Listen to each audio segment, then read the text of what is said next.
আজকে চিংড়ি মাছ রান্না করব। চিংড়ি মাছের কিছুই ফেলিনি, শুধু খোসাটা ফেলছি। এটা আলু দিয়ে একটু তরকারি রান্না করব, দেখি কেমন হয়। ফার্স্ট রান্না করবো এইভাবে। হাঁড়ি বসে দিচ্ছি, তেল গরম হয়ে গেছে, নতুন পেঁয়াজ দিয়ে রান্না করবো।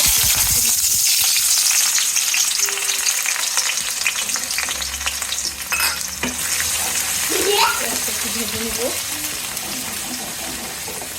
নতুন পেঁয়াজ তো বেশি ভাজবো না, একটু কাঁচা কাঁচা রাখবো। এটার মধ্যে আদা রসুন জিরা পেস্ট এই যে দিয়ে দিলাম 2 চামচের মতো। এটার মধ্যে এখন দিয়ে দেবো 1/2 চামচ হলুদের গুঁড়া, 1/2 চামচ মরিচের গুঁড়া, সাথে দেবো একটু ধনিয়া জিরা, ব্যাস এটাই দিয়ে দেবো। স্বাদ অনুযায়ী লবণ, ভালো করে কষাই নেব। দিয়ে দেবো সামান্য একটু পানি দিয়ে এটা একটু ভালো করে কষাই নেব। এখন এটার মধ্যে চিংড়ি মাছগুলা কেটে ধুয়ে নিচ্ছে, এটার মধ্যে দিয়ে দেবো, কষাই নিব আগে। বাচ্চাদের একটু পছন্দের জিনিস চিংড়ি মাছ।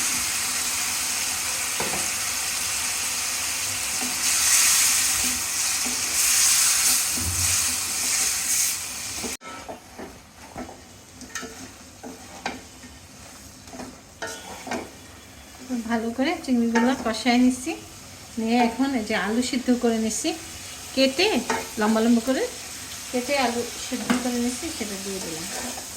এখন আলু আর চিংড়িটা ভালো করে কষাবো, তারপরে ঝোল দিয়ে দেব।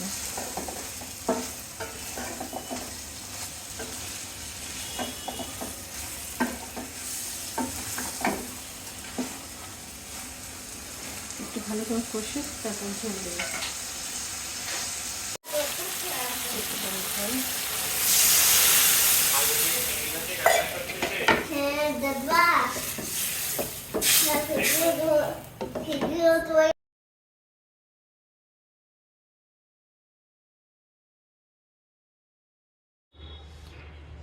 আলু দিয়ে চিংড়ি মাছ রান্না শেষ।